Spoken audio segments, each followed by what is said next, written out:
The Lord be with you.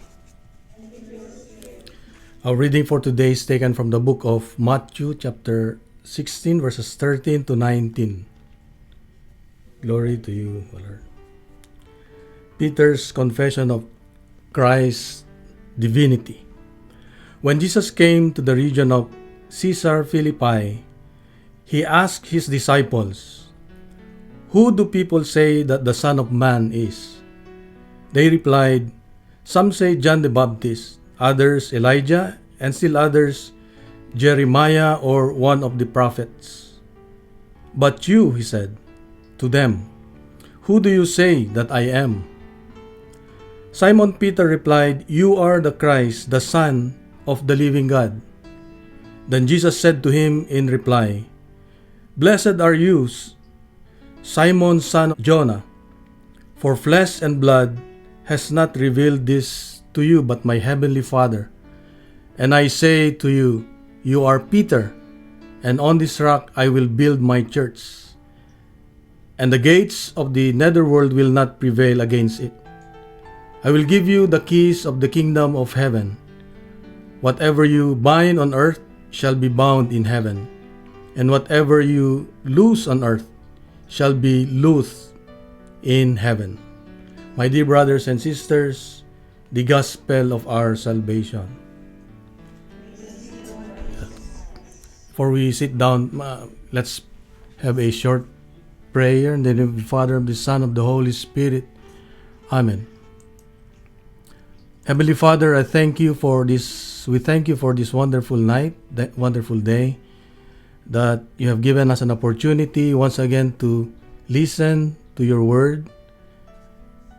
Again, we will experience another Pentecost in our lives.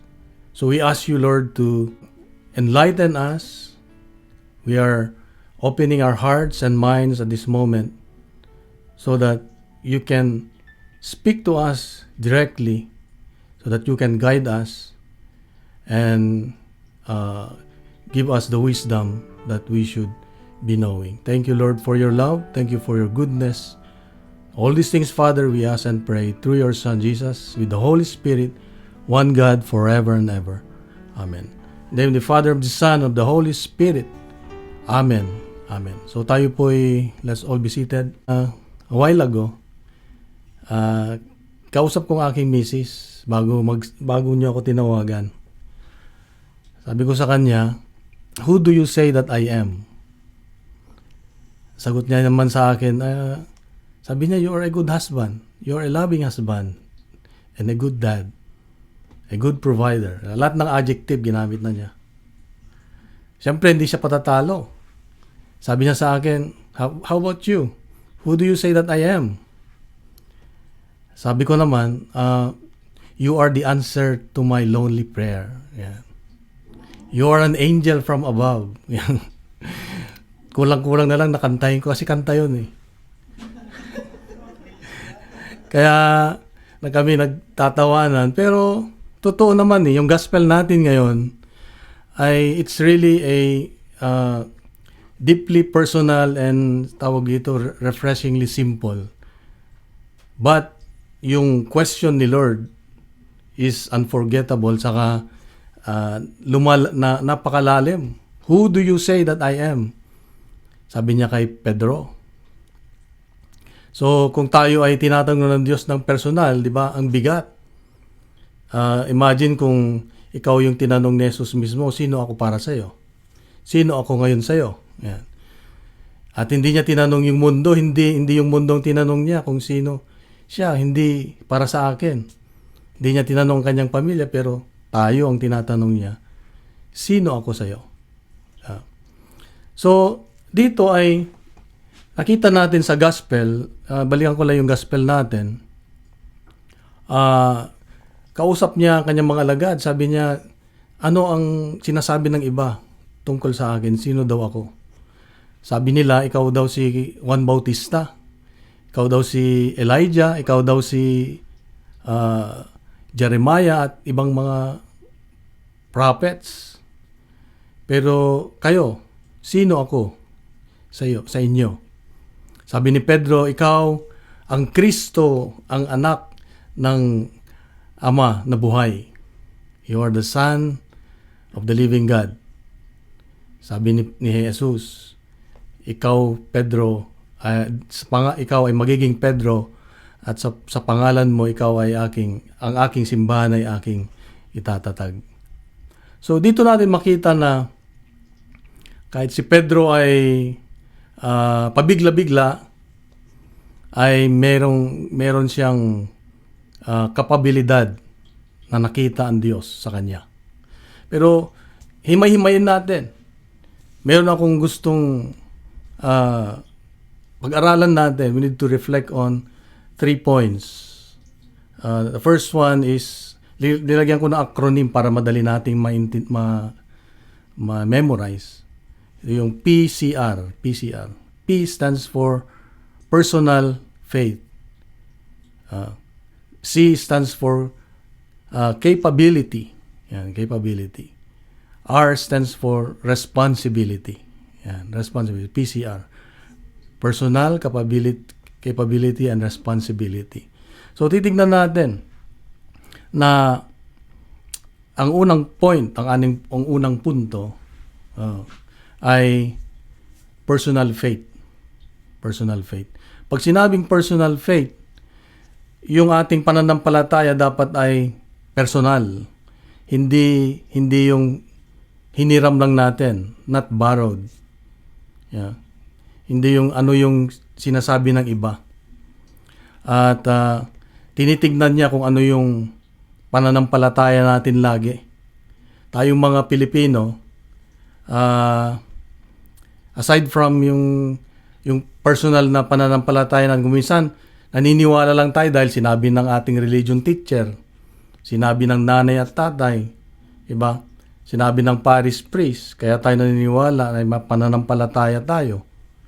Pero, and as we grow old, sabi nga, bilang Katoliko, hindi nawawala sa ating sasakyan, sa ating rear view mirror, ang mga rosaryo. Yan, rosaryo. Nakabitin lagi dyan kung ano-ano. Meron tayong Santo Niño sa ating altar. At nagsisimba tayo tuwing linggo. Pero, sa totoo lang, but if we are honest, hanggang doon lang ating pananampalataya. Hanggang doon lang na oo, kilala natin ang Diyos.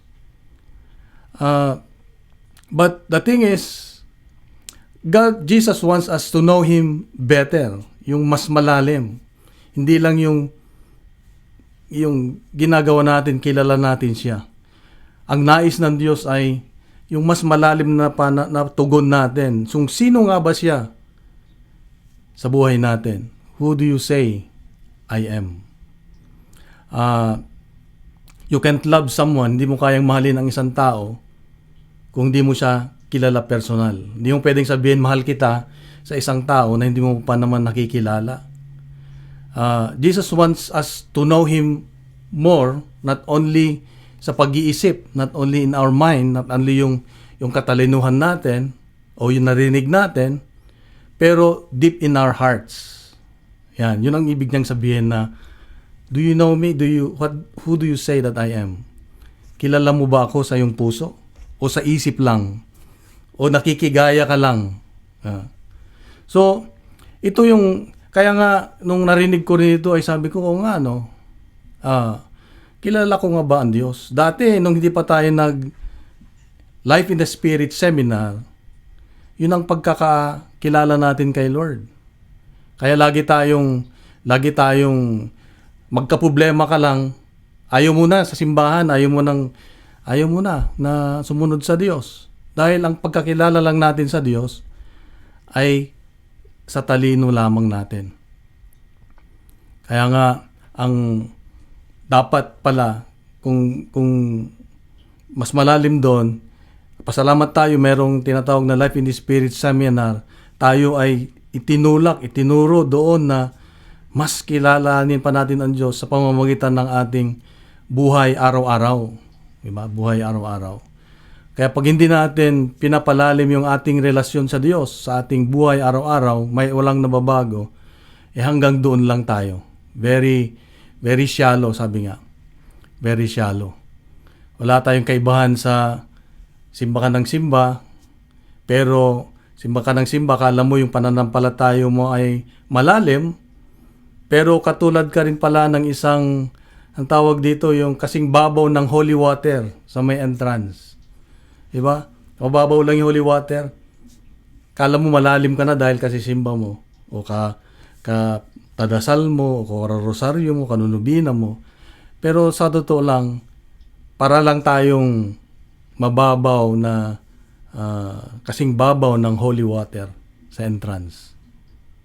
At dito ay malala ko minsan, mayroon akong yung kapitbahay namin, kaibigan ng daddy ko actually. Siya ay palasimba naman. Kaya lang pag nagsisimba, tulog. Tutulog lagi siya natutulog sa simbahan. Kaya lang pag may piyesta, may prosesyon, nandun siya. Napaka sipag niya. Pero minsan, siya ay naimbita sa isang retreat. Alam niyo ng bayanihan group. Di ba? May bayanihan group. Parang charismatic din yon. Na sila nag-organize ng retreat. Siya ay natauhan. At yung nga sabi ko kanina, ang pagkakilala ko, sabi niya noon ay sa aking isip lang, pero hindi sa aking puso. Ngayon, siya yung palaging leader ng aming kapitbahay ng bayanihan group, na sila yung nangaharana pag may nagbe-birthday, pag may patay, sila yung kumakanta. Talagang na-inlove siya kay Lord. So, yun ang epekto. Pag kaya na nating sagutin si Lord na, who do you say that I am? Ibig sabihin, may pagbabago. Ang pananampalataya natin ay hindi lang tradisyon, kundi may pagbabago. There is transformation. Faith is not just a tradition, but a real transformation. Hindi lang yung attendance natin ang kailangan ng Diyos, kundi yung ating attention.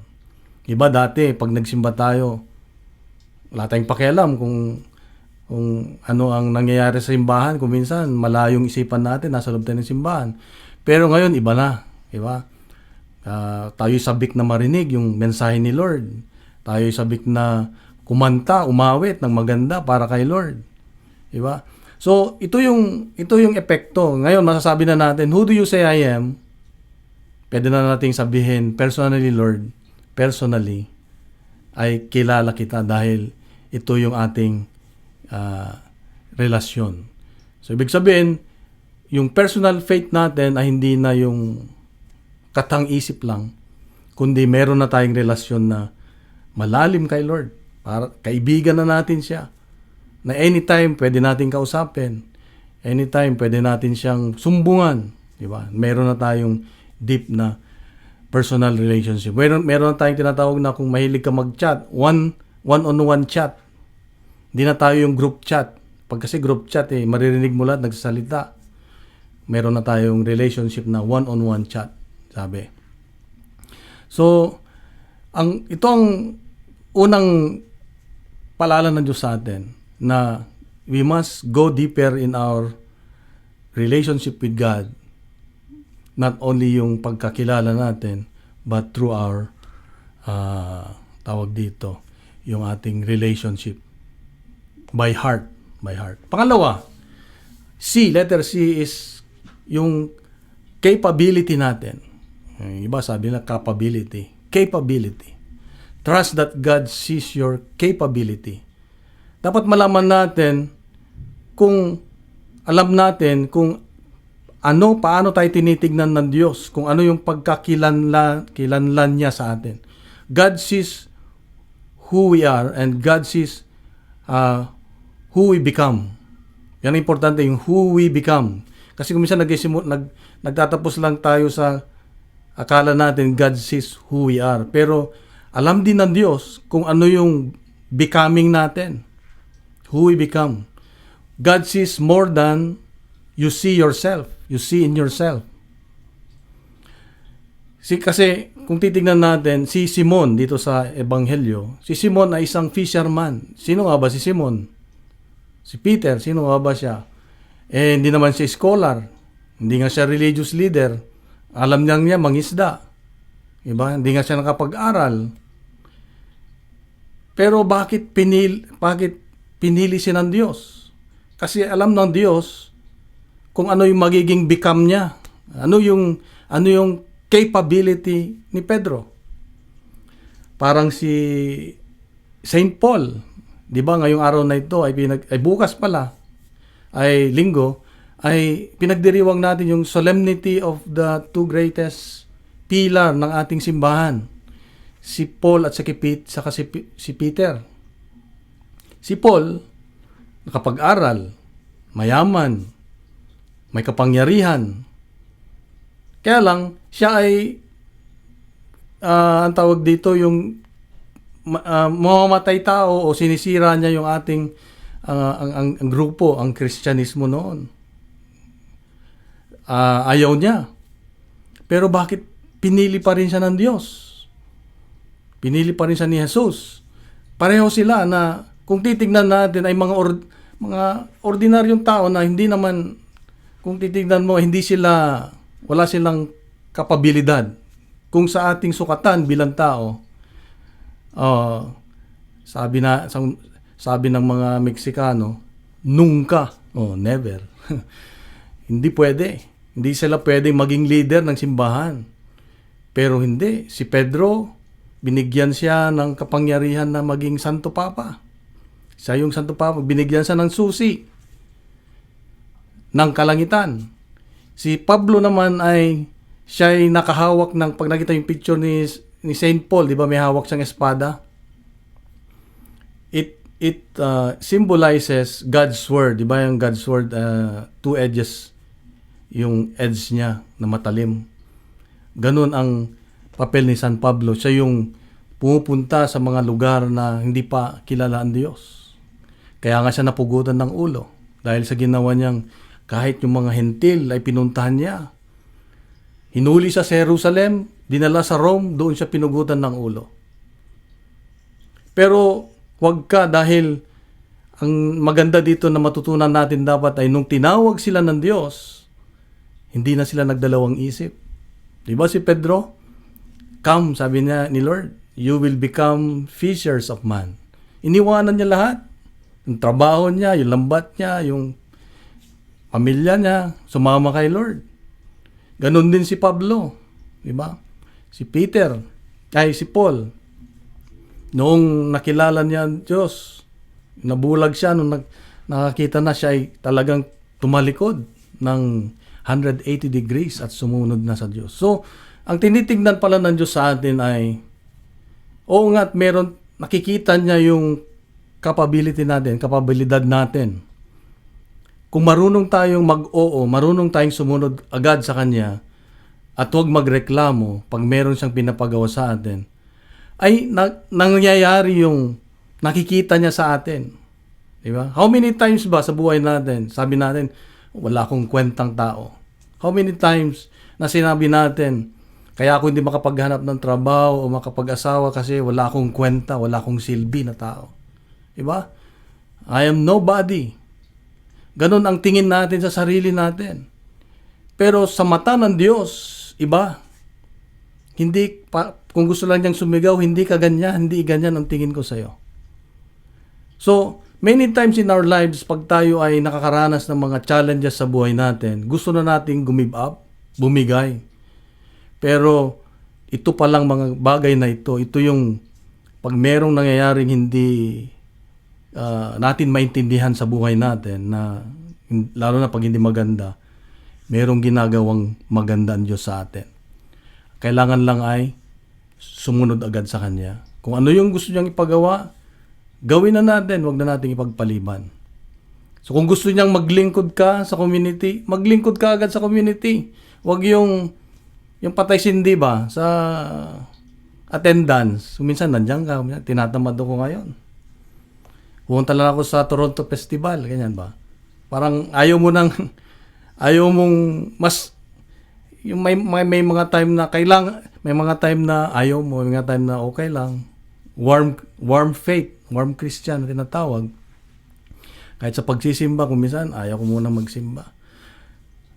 Pero hindi sa feeling, hindi tayo nadadala sa pakiramdam natin. Dapat nadadala tayo sa desisyon. Na dahil desisyon mong mahalin ang Diyos, desisyon mong sumunod sa Diyos, anuman ang mangyari, mag-attend ka pa rin ng prayer meeting. Kakanta ka pa rin. Maglilid ka pa rin ng prayer meeting. No matter what, wala kang boses o merong boses. Pag sinabi ni Lord na kumanta ka, kanta ka. Kahit sintonado. So, dito natin makikita na alam ng Diyos kung ano ang kapabilidad natin. Tayo lang kuminsan na nagbibigay ng limitasyon. Hindi ko kaya, Lord. Sabi ni Lord, kaya mo. Pero, kailangan tayo maging aware lang sa mga sinasabi ng Diyos sa atin. Si Pedro, very impulsive person siya, very, very insecure, di ba? Ilang ulit nga niyang tinatwa si Lord, di ba? 3 beses. Pero 3 beses pa rin, kita niyo si Lord ay kahit na ganun si Pedro ay nandun pa rin si Jesus, pinipilit niya pa rin na bumangon si Pedro. So ganun din ang Diyos, ganun din ang ginagawa ng Diyos sa atin. God never created a basura na tao. Dahil lahat ay created niya with a purpose. God created us with our own mission. Ang kailangan lang ay tanungin si Lord, Lord, ano bang mission ko? Ano bang gusto mong gawin ko? Alam niyo sa buhay ko, hindi ko alam kung bakit. Okay, ako ay ininyero, professional sa trabaho. Pero mas naglilin ako sa Diyos. Mas naglilin ako yung matutunan, makilala ang Diyos. Hindi ko alam, siguro ito yung mission ko talaga. Kaya, sige Lord, kung ito yung gusto mo, gaya nitong, alam niyo naman na meron akong vlog araw-araw, yung daily gospel. Dati parang ayaw ko na kasi nakikinig lang, 4. Kaya, 2. Minsan, isa. Kung yung nag-iisang yon, yung aking biyanan pa. Diba? Mahal na mahal ako ng aking biyanan kasi hindi niya ako iniiwanan na kahit siya na lang nakikinig. Pero, dumami pa rin, konti. Naging 20, naging 50. Ngayon, may 200. Noon, sabi ko, Lord, ayaw ko na kasi parang hindi naman siguro ako karapat dapat. Sabi niya, hindi ko kailangan ng maraming views, hindi ko kailangan ng maraming followers. Ay kailangan ko ikaw maging faithful lang sa akin. Pero totoo, habang ako ay gumagawa ng telegospel araw-araw, nagpapasalamat ako sa Diyos kasi mas marami akong natutunan, marami siyang wisdom na binibigay na hindi ko alam dati.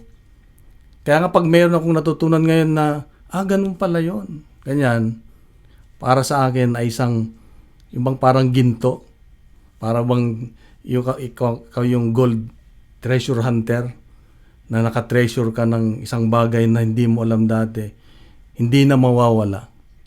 Kaya ito yung nais ng Diyos sa atin, na hindi tayo trash, hindi tayo garbage, na parang ganun na lamang. God sees who you're becoming, not just who you are now. Meron ka pang magagawang mas maganda. So, ang buhay natin ay dapat parang isang Biblia. Hindi man tayo siguro kagaya ko na nagsasalitang ganito, wala kayong gift o ano. Pero sa buhay pa lang natin, kahit hindi nagsasalita, ay Bible na sa iba. Nakikita na nila na ang buhay natin ay para sa Diyos. So, kapatid, ito yung pangalawang paalala ng Diyos sa atin na huwag nating ismolin ang Diyos. Hindi lang tayo pang bakod. Sabi nga, minsan sa atin, minsan feeling natin, pang bakod lang ako. Hindi ako pang altar. Yan. Diba? Pero hindi eh. Meron siyang si Pedro naging Santo Papa. Naging Pope. Tama, naging Santo Papa. Kung narinig niyo yung buhay ni Pope, 16, di ba? Hindi niya asahan na siya magiging Pope. Kaya lang, yun ang gusto ng Diyos. Kaya ganun din po tayo. God doesn't call us perfect. He calls the willing. Yung mga willing talaga, yun ang kanyang tinatawag. We can turn our biggest failure into our strongest testimony. Yan. Kung yung kala mo failure ka na, magagamitin ng Diyos yan para magiging testimony mo para sa iba. So, we need to recognize our stories. Mula ngayon ay dapat meron tayong istorya na iiwan sa ating mga mahal sa buhay. Ano ba yung istorya? Ano ba yung ipapamana natin sa mga mahal sa buhay natin, sa mga anak natin? Papamana lang ba natin mga kayamanan natin, yung magandang posisyon natin, yung mga magandang naratanggap natin? Mas maganda yatang ipamana yung nakikita nila sa atin na tayo ay malapit sa Diyos, na tayo ay nagpupursigi, na ang Diyos ay lagi nating kasama. So, ito yung pangalawa na letter C, capability. Pangatlo ay yung R, letter R. R is responsibility. Responsibility with love and courage. Noong sinabi ni Pedro na siya ang Kristo at anak ng kataas-taasan ng Diyos Ama, sabi ng Diyos, bibigay ko sa iyo ang susi ng kalangitan, ng langit. At kung sino yung iyong yung hindi mo papapasukin sa langit ay hindi papasok, makakapasok. At grabe si Lord kasi hindi lang niya blines si Pedro, kundi nagtiwala pa kay Pedro. Nagtiwala pa. Did not just bless Peter but trusted him. So, yung susi ay it represents trust. Tiwala. At kung binigyan niya si Pedro ng tiwala, ng susi, tayo rin ay binigyan ng Diyos ng susi. Bawat isa sa atin may kanya-kanyang susi. Merong iba maraming susi, siguro. Pero may susing binigay ang Diyos sa atin. Para saan? Para buksan ang mga puso ng mga pusong sarado. Para i-lead natin ang ating pamilya patungo sa Diyos. Hindi lang yung tayong mga parents ang nagpe-prayer meeting. Kailangan hilahin din natin ang mga mahal natin sa buhay na maramdaman din nila ang presensya, ang pagbiyaya ng Diyos. Yung susi para magpatawad. Susi para magbigay ng ilaw sa mga nasa kadiliman. Kaya lahat tayo ay may kanya-kanyang susi. God entrusts us with keys. Maliit man siguro, but it should impact others. Impact others. Pwedeng encouragement word, pwedeng moment of prayer, ganyan. Pwedeng kindness. O little things about goodness for the glory of God. It counts, sabi nga. Merong isang nanay na laging nagumigising sa madaling araw, mga alas 4 para ipagluto niya yung kanyang mga anak ng baon. At minsan sa Bible study o sa ganitong pagtitipon, sabi niya, nagtanong siya, sabi niya, pagod na antok na antok ako kasi maaga akong nagigising para ipagluto ng baon ng aking mga anak. Pero hindi ko alam kung merong impact ba sa mga anak ko. Hindi ko alam, sabi niya. Pero ilang taon ang nakaraan, yung kanyang mga anak ay naging successful. Alam niyo yung sabi ng mga anak? Because of my mom's quiet faith, I knew God was real. Dahil sa kanyang pananampalataya, hindi niya sinasabi ang kanyang pananampalataya, quiet lang siya, pero nakita namin na buhay ang Diyos. See? Grabe, dahil dahil sa ating pagiging totoo sa ating Diyos, sa ating pagmamahal sa Diyos. Kahit hindi tayo magsalita, kitang-kita sa atin na buhay ang Diyos. Kaya nga, ang susi dapat ay wag nating iwala. Kung tayo may demensya, nawawala natin lagi yung susi sa sakyan o saan natin alam sana yung susi natin. Sana itong susi na bigay ng Lord ay wag nating iwala. Kasi marami tayong bubuksang pintuan. Marami tayong bubuksang pintuan.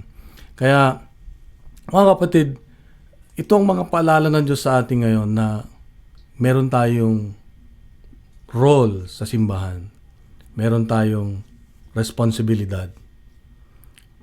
Feeling mo siguro ordinaryo ka lang, hindi ka handa na mag-lead siguro in a big way. But remember, every prayer, every act of kindness, every honest conversation is like turning key. Parang binubuksan natin that unlocks the door for God to work through you. So we need to trust God dahil nagtiwala siya sa atin. Nagtiwala sa atin, binigyan tayo ng mga susi na dapat nating gamitin. So, ito yung nakita kong mga refleksyon sa ating gospel ngayon. Tanungin natin ang sarili natin. 3 bagay. Do I really know Jesus? Kilala ba natin siya?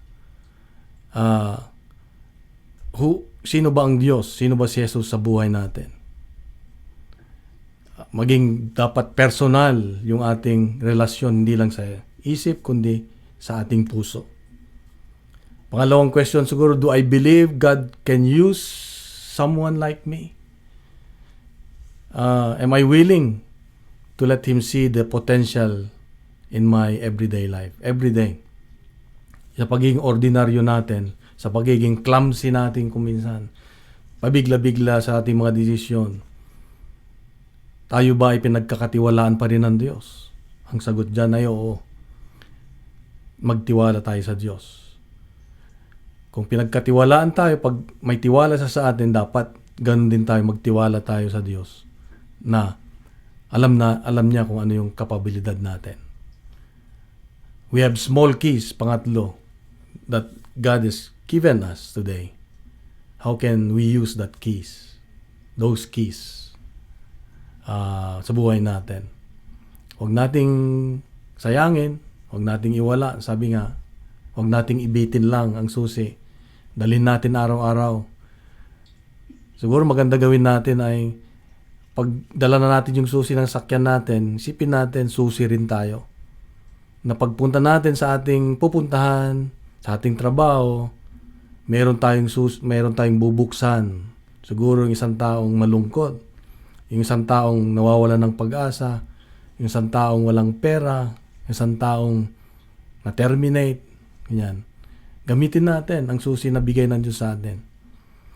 At siguradong masasabi natin pag tinanong tayo ni Lord, kilala mo nga ba ako? Sabi natin, Lord, kilala kita. Dahil nandiyan ka lagi na hindi tayo iniiwanan ng Diyos. So, yun lang aking may babagi sa inyo at let's close this with a short prayer. In the name of the Father, of the Son, and of the Holy Spirit. Amen. Loving and gracious Father, you are, Lord, gracious, merciful, and loving. You trusted us. You entrust us your love, your keys, so that we can be an instrument of your love. May we ask, Lord, your guidance, your presence always to be with us, to guide us always. Thank you, Lord, for your love.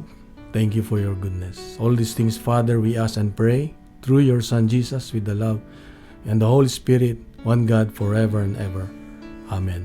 In the name of the Father, of the Son, of the Holy Spirit. Amen. At salamat po sa inyong lahat. Salamat kay Brother Julius and family, Sir Sheila.